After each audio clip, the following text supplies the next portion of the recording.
నుంచి శాపాన్ని విరచి భూలోకం వచ్చాడయ్యా. మానవుల్ని రక్షించి పరలోకం చేర్చ సిలువను మోసాడయ్యా. కన్నీటిని తుడిచాడయ్యా, సంతోషం పంచాడయ్యా.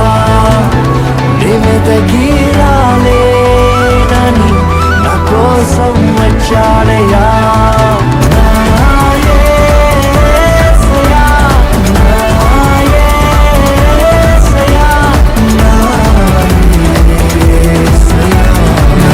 అడగలేదు, వజ్రాలు అడగలేదు, హృదయాన్ని అడిగాడయ్యా.